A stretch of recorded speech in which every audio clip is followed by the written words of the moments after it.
বন্দ্যোপাধ্যায় ডাকলে যে লোকে ভাবছেন যে রাস্তায় নেমে যাবে মুসলিমরা, আপনি মুসলিমদের কি এতটাই বোকা ভাবেন? মমতা বন্দ্যোপাধ্যায়, আপনি মুসলিমদের এই বোকা ভাবা থেকে বিরত থাকুন। আপনি বলবেন আর গিয়ে আপনি সব ভাই আপনার ওই শওকত ভাই হবে না।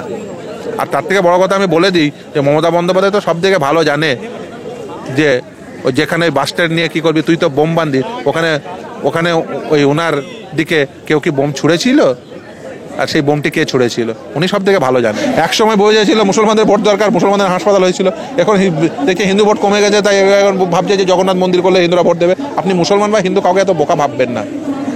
আমি উভয় জনগণকে বোকা ভাবছেন, এটা হচ্ছে আপনার জন্য সব থেকে বড় বোকামি, এবং এর ফল আপনি ভোগ করবেন। মৃত ব্যক্তির ভোট দেওয়া কারা প্র্যাকটিস করে? আপনি পাড়ায় পাড়ায় চলে যান, পাড়ায় পাড়ায় উদাহরণ পেয়ে যাবেন। ফলে এই কথা বলছেন, আসলে মমতা বন্দ্যোপাধ্যায় বুঝেছেন সামনের ইলেকশনে হারতে চলেছেন, এখন একটা করে অজুহাত খাড়া করে রেখে দিচ্ছেন। সামনের ইলেকশন আসুক, জনগণ বুঝিয়ে দেবে। রাজনৈতিকভাবে ক্ষমতায় বর্তমানে এই রাজ্যের ক্ষেত্রে তৃণমূল কংগ্রেস নামক রাজনৈতিক দলটি, তার নেত্রী মমতা বন্দ্যোপাধ্যায়। আচ্ছা, ভোটার তালিকা কার মানে ঘাড়ে দুটো মাথা রয়েছে যে ভোটার তালিকা ভুল তৈরি করে দেবেন এই রাজ্যের ক্ষেত্রে? আর কি আইনি পদক্ষেপ নিতে হয়, কি পদক্ষেপ নিতে হয় মমতা বন্দ্যোপাধ্যায়ের দল জানেন না, বা মমতা বন্দ্যোপাধ্যায় জানেন না, এটা আমি বিশ্বাস করি না।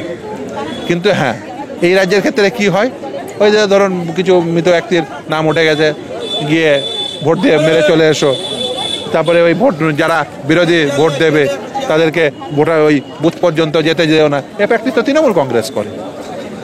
ফলে এই তৃণমূল কংগ্রেসের এই সমস্ত কথাবার্তা বলা আমাকে নতুন প্রশ্নের সামনে দাঁড় করাচ্ছে। সেটা হচ্ছে বোধহয় সম্ভবত সামনের ইলেকশনের বার্তাটা উনি খুব আগেই পেয়ে গেছেন, সেই জন্য এইসব কথা বলে অজুহাত খাড়া করে রাখছেন। মুসলিমদের আপনি যদি মমতা বন্দ্যোপাধ্যায় সহ যদি কেউ মনে করেন যে আপনি এতদিন সুরক্ষার কথা বলে আজকে বলছেন যে নামলে কি হবে, তার মানে ঘোর পথে আপনি বলতে চাইছেন যেটা, সেটা আপনার এই স্বপ্ন কখনো সফল হবে না। এবং আমি মনে করি যে পশ্চিমবঙ্গের আপামর জনগণ মুসলিম সহ মমতা বন্দ্যোপাধ্যায়ের এই যে দুমুখী নীতি, একদিকে বলবে যে গৃহস্থকে বলবে যে তুমি সমস্ত কিছু দরজা জানলা বন্ধ করে তুমি নিশ্চিন্তে ঘুমাও, আর চোরকে বলবে গিয়ে চুরি করে নেয়। এই দুমুখ নীতি নিয়ে মমতা বন্দ্যোপাধ্যায় একদিকে বলবেন আমি মুসলিমদের রক্ষাকর্তা, অপরদিকে সাম্প্রদায়িক রাজনীতি কিভাবে তুষ্ট হয় তার জন্য এই ধরনের বার্তালাপ করবেন, এটা কখনোই চলতে পারে না।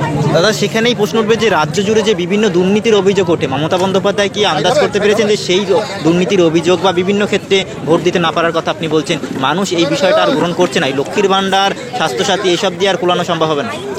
দেখুন, আমি মনে করি যে এই দুর্নীতি যেভাবে এই রাজনৈতিক দলটি তৃণমূল কংগ্রেস রাজনৈতিক দলটি দুর্নীতি চক্রের সঙ্গে জড়িয়ে গেছে, সে শিক্ষক নিয়োগ দুর্নীতি থেকে শুরু করে স্বাস্থ্যক্ষেত্রে দুর্নীতি, প্রতিটি ক্ষেত্রে যেভাবে জড়িয়ে গেছে বিভিন্ন স্তরের নেতা, তাতে আমি মনে করি সামনের ইলেকশনে অত্যন্ত গুরুত্বপূর্ণ একটি ইস্যু হতে চলেছে এই দুর্নীতি। এবং আপনি বলতে পারেন এর আগে কি ইস্যু ছিল না? হ্যাঁ, নিশ্চিতভাবে আমি মামলাগুলো যেমন ধরুন 2021 সাল থেকে করছি, এর ইন দ্য মিনওয়াইল নির্বাচন হয়েছে। তাহলে আপনি প্রশ্ন করতেই পারেন আমাকে যে তাহলে কেন সেখানে ফ্যাক্টর হলো না? সেখানে কিন্তু আর 5টা ফ্যাক্টর ওই এটার থেকেও বৃহত্তর ছিল। সেটা কি ছিল?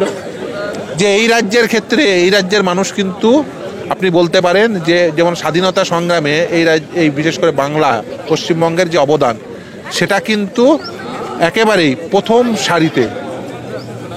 অ্যাজ ওয়েল অ্যাজ এই যে ধর্মনিরপেক্ষতায় চর্চার ক্ষেত্রেও, সাম্প্রদায়িক চর্চার ক্ষেত্রেও, সাম্প্রদায়িক রাজনীতি যারা করেন তাদের বিরুদ্ধে দাঁড়িয়ে ধর্মনিরপেক্ষতা স্পিরিটকে আপহেল্ড করার জন্য এই রাজ্যের ভূমিকা কিন্তু সর্বাগ্রে। ফলে এই রাজ্যের মানুষের কাছে প্রশ্ন ছিল যে কোন রাজনীতিকে তারা সমর্থন করবেন।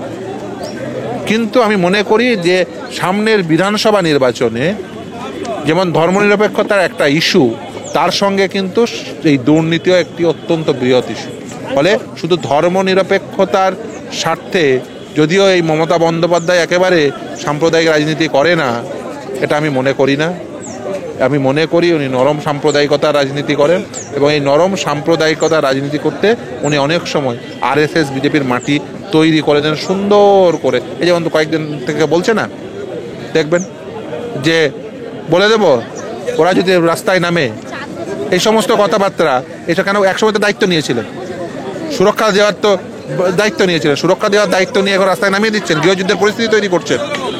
এই গৃহযুদ্ধের পরিস্থিতি তৈরি করার পিছনে যদি এই ধরনের মন্তব্য অত্যন্ত গুরুত্বপূর্ণ ভূমিকা পালন করবে, এবং সেক্ষেত্রে আমি মমতা বন্দ্যোপাধ্যায়কে কনসার্ন করে দিতে চাই, মানে তাকে আমি বলে দিতে চাই যে আপনি কোনোভাবেই এই ধরনের মন্তব্য করে যাতে এই রাজ্যের সাম্প্রদায়িকতা রাজনীতি তুষ্ট হয়ে এই মন্তব্য করবেন না। দয়া করে এই মন্তব্য থেকে বিরত থাকুন।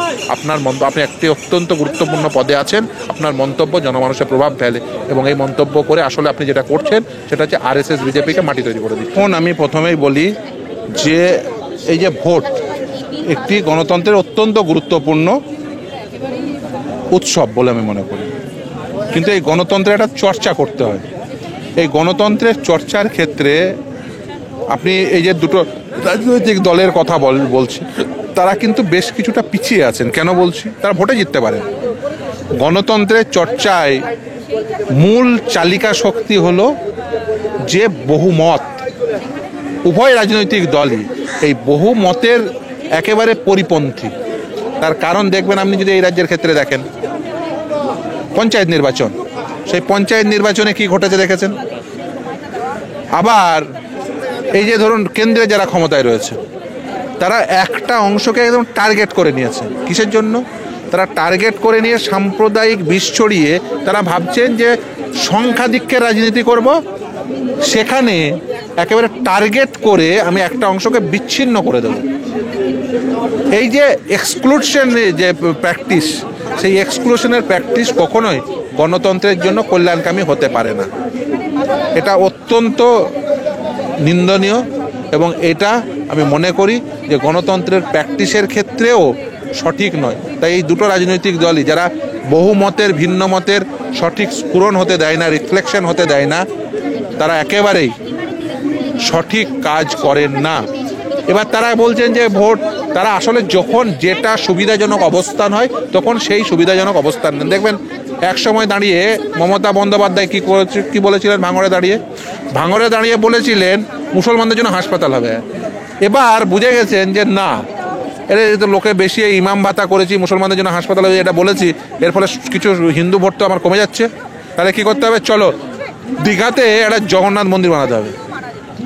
আচ্ছা, সরকারের কাজ কি মন্দির বা মসজিদ তৈরি করা, না ইমাম ভাতা পাচ্ছে, না পুরোহিত ভাতা পাচ্ছে এটা দেখা? রেদার সরকারের কাজ হচ্ছে হাসপাতাল তৈরি করা, শিক্ষা প্রতিষ্ঠান তৈরি করা, সঠিক মানের যাতে শিক্ষা পায় তার ব্যবস্থা করা, সঠিক মানের যাতে স্বাস্থ্য ব্যবস্থা পায়, স্বাস্থ্য পরিষেবা পায় সেটার ব্যবস্থা করা। তাহলে সরকার সেটা না করে কি করছেন? সরকার সেটা না করে করছেন এবং মানুষকে বিভাজনের রাজনীতিতে আবিষ্ট করে বলছেন আমি মন্দির বানাবো।